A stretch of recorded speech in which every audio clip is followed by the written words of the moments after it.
Snow was falling heavily as Claire arrived at her family's cabin deep in the woods. It was a New Year's tradition to spend the evening there, away from the world, reminiscing on the past year and toasting to the future.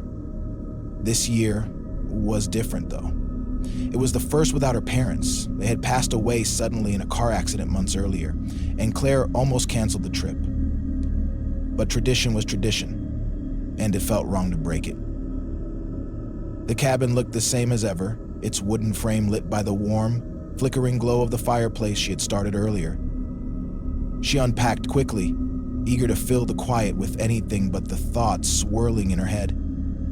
At precisely 11:30 p.m., Claire sat down with a cup of tea and the worn leather-bound journal her parents always used to record their New Year's reflections. Claire said. She opened it, expecting to see their neat, familiar handwriting. Instead, the page was blank. That was odd. Her parents were meticulous about keeping traditions alive. She flipped back through previous years. The entries were intact, filled with joy, hopes, and dreams. But the latest page, dated December 1st, 2024, bore no marks. A soft knock came from the door. Claire froze. No one should have been out here. The cabin was miles from civilization, and the snowfall would have made travel impossible. The knock came again, louder this time. "Who's there?" Claire called, her voice trembling. "No answer!" She grabbed the poker from the fireplace, holding it tightly as she moved to the window. The snow was pristine, unmarked by footprints, yet the knocking grew insistent, now accompanied by a faint, ringing sound, like a bell being rung far in the distance.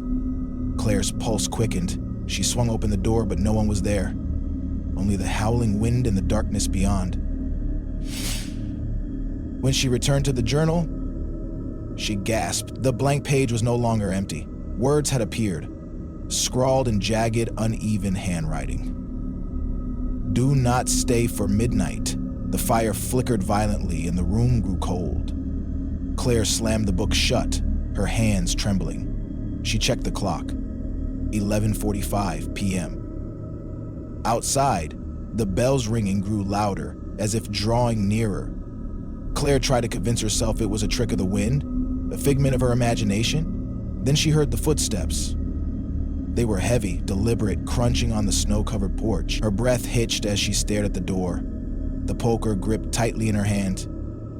A voice, low and guttural, seeped through the wood. "Let me in." Claire backed away, her heart pounding. Who are you? "I've come for the bell." The voice answered, its tone as hollow as an empty grape. She looked at the clock again. 11:55 p.m. The bell's tolling had become deafening, a relentless clanging that reverberated through her skull. She realized it wasn't coming from outside. It was coming from within the cabin.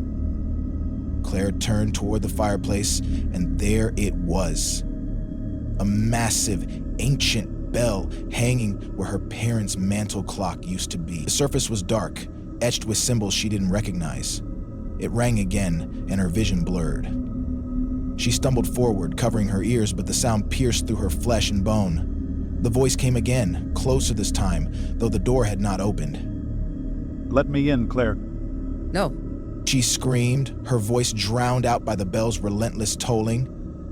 The journal flew open on its own, its pages flipping wildly until they stopped at the entry for this year. New words appeared, burning themselves into the paper. Too late. The clock struck midnight. The door burst open and a shadow flooded the cabin. Claire's scream was swallowed by the sound of the final toll, the bell echoing one last time before the cabin fell silent. When the villagers found the cabin weeks later, they found only the journal on the floor. The entry for December 31st, 2024 now read, "The bell has tolled. Another taken. Happy New Year."